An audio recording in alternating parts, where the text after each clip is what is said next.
¿Qué tal, mi gente? Bienvenido al jangueo. Welcome to the hangout with your host, Jonathan Mejia. You guys know me. I'm out in the streets news reporting about everything going on in Houston and the surrounding areas. But this space is my space. It's the jangueo, it's the hangout where we get to talk to you and bring you these inspiring stories from Houston, Hispanic and Latino inspiring stories. And today I'm with La Mera Mera, the main one, Miss Gracie Hola, hola. Chávez. ¿Qué tal? ¿Cómo estás? Muy bien, muy bien. Muchas gracias. Gracie, I loved your story once I, learned more about you.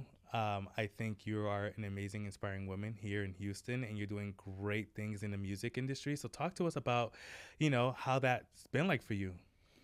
Do you want me to take it back to the beginning or what, like, things are just, because there's a lot going on right now, especially in Houston that's tied to me and Bombón and just like a lot of exciting things coming up. So let's start with you, right? Okay. From Brownsville, La Frontera. ¿Qué Mm-hmm. tal? How was that like living in, a border town? I never lived there. I Interesting. did not live there. Yeah, like I mentioned, my mom was pregnant with me. My grandmother had just passed away.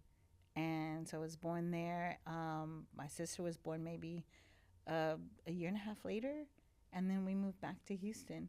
So I don't have any core memories of of the border other than visiting like my family, in the summers, mi abuelita. And so, yeah. All right. So, growing up in the 713, what was that like? Um, I can tell you as a firstborn, first generation, I mean, there was a lot of assimilating. So learning English quickly, understanding, where things were. I grew up in the north side near the Kashmir Gardens area. So already that was like a mix of like cultures there. And the school I went to, elementary school, was predominantly African American. And so that's what my formative years were, listening to a lot of like funk and hip hop, that was like coming up. I'd listen to the radio quite a bit. My dad was a huge record collector. Entonces ahí va. That's where it all kind of started. He has a pretty broad, taste in music, but back then it was a lot of disco, the Bee Gees, what else? Los Ángeles Negros, just things like that. And also, more importantly, and this is a tie-in, is cumbia tropical. With Rigo Tovar and just like all of those artists. So I grew up listening to a lot of his records. Went to Memo's record shop or store on Irvington, like on Saturday mornings. I was like really immersed in like music, and as one would imagine, like we didn't have a lot of means, so I would have loved to have like learned an instrument, but the closest thing I had to that was records, music, and the radio. Wow. So your childhood learning, so much. You get a diverse in terms of music Yeah. taste. Mm-hmm. How did that influence, what you play and what you became? Interesting. Yeah, I didn't think about it as it was happening cuando se estaba desarrollando todo, pero ya después de tantos años, o sea, lo veo más claro.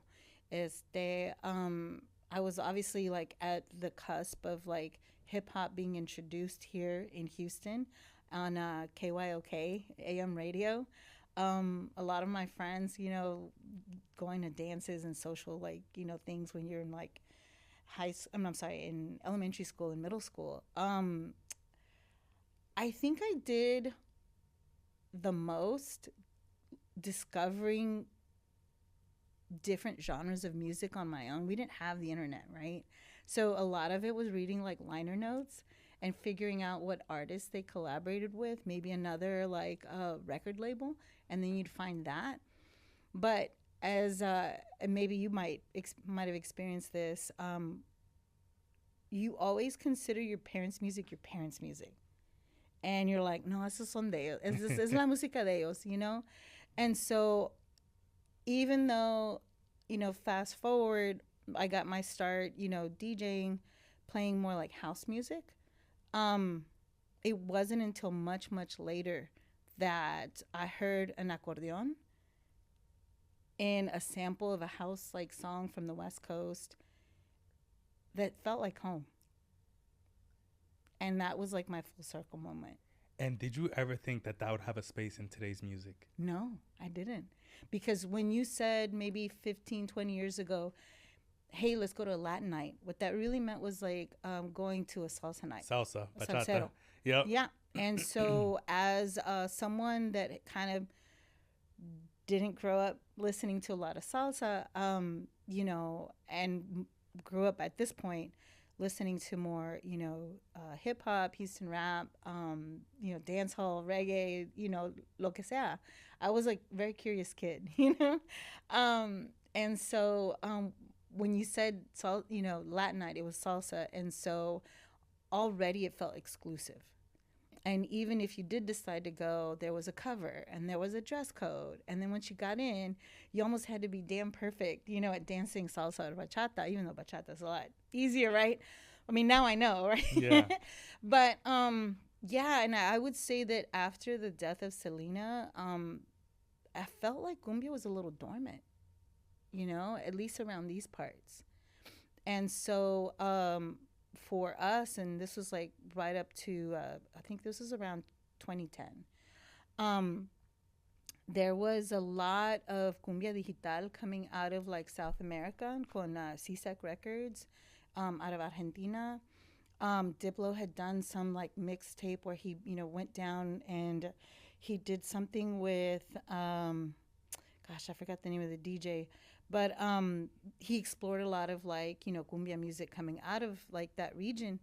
And what they'd done is they'd taken traditional like cumbia music, you know, mostly like colombiana, you know, and like really made it club ready, you know. And for me and maybe a couple of like my fellow DJ friends, one of which OG Bobby Trill had just gotten back from Monterrey. He was teaching English, I think, out there. He came back with like all this banda music and this and that, and just as you would like when you have like trading cards, it's like, what do you have, what do you have? And so it was like this one-upmanship, like showing each other, but you know, very friendly, competitive kind of way, right? Showing each other like the new music that we'd found. But even though we were established DJs at that point, there really wasn't a space for it. And so my Saturday night gigs, what I would do is ya casi a las 2 de la noche, o de la mañana, See? I would play like a cumbia remix, right? And by Maybe- that time, everyone's drinking. Yes. They don't care what's playing. Yes, but I had a strategy, right? I had a strategy. Okay, I'm going to hit him with this, and then I'll play something a little like left field, and then see the reaction, and then have something ready to get out of it just in case. But if they seem to be enjoying it, you know, I'd play maybe another one. Yeah, you know, just keep it moving, right? So the idea was, well, what if we had a night where it was like all really cumbia inspired, you know, Latin inspired, but it's not salsa. Where we can play that with like some Houston rap, some dance hall. And the name really did kind of come together fairly quickly because one of our fellow DJs out on the West Coast, they were doing an event series called Tormenta Tropical. Wow. Over in San Francisco, right? And he had done a remix of Bombón Asesino. But he did it in a way, and I'll have to share it with you. The way it sounds, it's like Sister Nancy dance hall sort of vibes, you know, the very like Caribbean sort of flavor to it. And that's where I got the name. That specific like remix, you know, because that's the vibe I think we wanted to create in that space. So going back to like that Latin, that salsa night, we wanted to create the opposite, which was something we felt was more proletariat, more like inclusive, not exclusive, no dress code, no cover. Pretty soon we kind of outgrew our first space, I would say within 5 months. And we went from a 50 capacity, like little space, into like a 500 like capacity space. And then we started adding, this is like the beginnings of Bombón, you know, and which was an event series, right? Heavily influenced by hip hop. Are you familiar with like turntablists? Yes. Okay. So that's how we would set up. There was like 6 turntables and we would play como, you know, like orchestrated together. You know what I mean? And so then we added La Comadre. She was our host, right? Yeah. And then Ilya also came on board. He was our percussionist. He plays the djembe. Yeah. And if folks don't know, the djembe is like it's not a stationary drum. It's a West African drum. And so we purposely wanted to break down that fourth wall and bring people in. It's not like a concert where you just go and you watch people. So we really like brought him in, and it was like this, ¿cómo te digo que? Sin diseño. O sea, como que pasó así organically. Pero con corazón, and like it just felt right. And then all of a sudden we started seeing all of our other homies from like other, like my house scene, the hip hop scene, coming in to check it out, doing like cameos, getting on the mic.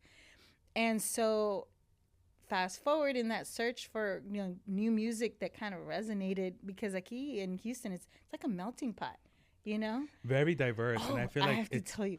Go ahead. Okay. I remember one time, it was like probably within our first 5 years, we're in the middle of Bombón. It was like a full house. Someone came up and said, "Hey, can you play some punta?" And I turned to like my bandmates and I said, "What the is that?" And for those who don't know, punta is native music to Hondurans, the Garifuna culture. As I guess you guys don't know, but anyways, Honduras has 9 ethnic groups, so you have diverse music and taste and a little bit of everything. But one of the 9 ethnic groups is Garifunas, and that's where the punta originates. And it's very, very good music. And I'm not saying it because I'm Honduran, but it's good music. It makes you want to move. And it reminded me of soca and, you know, that kind of like upbeat, you know, music. But I had, when I was embarrassed that I didn't know. So, went home and like did some research, listened to more music. So it ended up becoming like a space for even like educating ourselves, not just on music, but like more culture, you know? And we started seeing more folks from the West Indies showing up. We started seeing more folks from like South America, Central America. I mean, it was like beyond my like, you know, Mexican American, Chicano, like, you know, urban experience. I mean, this really sort of expanded my worldview of like Latin culture, really. And I think that's what is so beautiful about Hispanic and Latinos is that it's very diverse, culturally diverse. I grew up in Boston to Honduran parents. I was born and raised in Boston, but, you know, my neighbors were Dominican. My neighbors were Puerto Rican. So I had that Caribbean influence. And when you talk about reggae, soca, I love that music, right? But as I moved through my career, I lived in New York, I lived in Miami, and most recently I lived in El Paso, Texas. Yeah. And there was very Mexican American, so I listened to more cumbia, and I loved it. Okay. Was that the first time you'd kind of experienced cumbia? I heard cumbia, but being there was like, I have Juarez on the other side, and like, it was very present. So, I learned to like it, and it was really nice. And I think that's the beauty of music and what you do. So talk to us about, you know, you had all this diverse experiences and you put it together with Bombón. Talk about creating that group. Well, I mentioned, you know, some of the origins of, you know, the back and forth of competitiveness. One of our mutual friends, Alex, who's also like the other founding member, approached us and said, "Hey, let's really put this together." And I remember thinking to myself, I almost said no, you know, but I figured, hey, let's give it a shot. And like I mentioned, you know, within 5 months, it had just blossomed. And I think back and I remember hearing folks saying that they couldn't explain what the night was like or felt like. And the best explanation was like, it's better than your sister's quinceañera. Just come, right? And with me and Bobby, we were already established DJs in the city, so that was already like a buy-in, you know. And we just sort of built it out from there. And I think the great thing is connecting with like not only other like-minded like musicians and DJs in the United States, but we started bringing in people from outside, like international acts.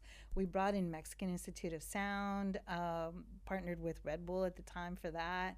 So it really moved fairly quickly. And again, I just felt like it was organic. It wasn't by design. Everything just really came together like fairly easily. And then todos los integrantes, started coming on board, and we've expanded like the team, beyond just DJs. We're really more of a music collective. We have like creatives on our team. We have producers, like a stable of producers. And so around 2018, we just really got tired of looking for, the music that we wanted to present. So we launched a label. And so that has been a labor of love también. Just like connecting like musicians with like producers and vocalists, and, you know, and so now you see like the arc as we get into like the music, the Sonic ID project. Which is awesome. Yeah. It's so amazing just to hear how, your career just progressed and grew. And we are in Houston, which is a great city, a lot of opportunity. Talk to us about what it was like. Did you ever think that you would get to work at a major sport event like the Super Bowl? No. No. And I want to say that, all the while up until like maybe Bombón really took off, I had a 9 to 5. I was doing the Clark Kent thing. You know what I mean? Most people knew that I was like, DJing here and there, making some remixes and things like that. But really, when Bombón took off, I just said, sorry, guys. I mean, aquí voy, and I just like left that behind. And so that was like a really big blessing, because I really was able to pull everything from my wheelhouse. The work that I was doing, that 9 to 5, was working at an ad agency. So using all of that, best practices, for like this purpose was like magic to me. That's awesome. So Super Bowl, check. Mm-hmm. Now the next big thing, World Cup 2026 here in Houston. Sí, eso. And Bombón was the one who created the Sonic ID. Uh-huh. So talk to us about landing that project and Yeah. how validating it was for you and your group. Oh, absolutely. That's a great way to put it. I say last summer they had a short list of producers they were looking at that would represent Houston, and I would say it's the folks that your usual suspects, right? And so I think that the decision to go with us really came because of our diversity, and because we're such an international city. Just by representation, our group alone, we have so many, like, we have the Latin diaspora in our crew. Literally. Yeah. And so and then our music just felt so much more global, and so working with with the FIFA team out in Switzerland, those mornings were early and brutal, those meetings, the time for that. But we worked through some ideas, and we wanted to really tell a story. Okay, so I'm not sure if you've heard the song, but we wanted to kind of dispel the idea that there's just a bunch of cowboy hats, cowboys, and horses like around, Houston, because we're a little more nuanced than that, right?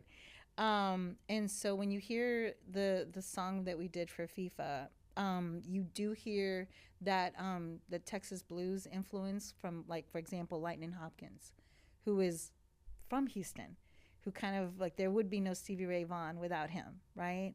And so that was sort of our tip of the hat, pun intended, right? To say welcome to Texas, right? But when you kind of, as the song keeps going, you start to hear some of that chopped and screwed sort of influence. And something that we've really amplified over the years is chopping and screwing cumbia, so we call it scrumbia. And so you'll hear some of that in there. And then a lot of like our vocalists, Buckamore is also featured on this, and it makes it feel welcoming. The last part of the song is like this big orchestra swell, right? And the way I kind of see it is like it's our love letter to the world, like welcoming folks in, so it kind of ties everything. The local to global ties are palpable here, so I feel like the song really kind of represents that. That's awesome. And Gracie, when we talk about, just your life, your career, what advice do you have for, anyone who wants to get into the music industry, but specifically, young girls, because it's a male, dominant industry, Mm-hmm. and yet you've been able to break barriers and do it at such a huge stage. Um, I think that it really starts, and this is one of the reasons why I lent a lot of my time, almost, 10, 12 years at Girls Rock Camp. It's a local nonprofit here in Houston, and there's a whole franchise, I guess I could say, across the country that's not so much about building the next pop group with girls, but really empowering girls through music. I think that I wish that I would have had more of that when I was growing up. But to kind of answer your question a little more succinctly, I would say, um, and I've said this before, so excuse me, but basically, I mean, just give it a shot. It's like that metaphor. It's like you make zero shots, or yeah, you make zero shots of like whatever. You miss 100% of the shots that you Yes, don't take. thank you. Yes, that. And so, having no regrets. I mean, having at least, given it a chance. Later in life, I've learned how valuable my failures have been, if that makes any sense. Because if you're not learning from those, then what are you doing? Right. You know what I mean? So just not being afraid to fail, you know? Gracie, you're la Mera Mera. Ay, You Dios mío. have your Yeah. own dedicated day in Houston. No, I Bombón. don't. Oh, Bombón does. Yes. Bombón does, yes. But you're a part of that, so Mm-hmm.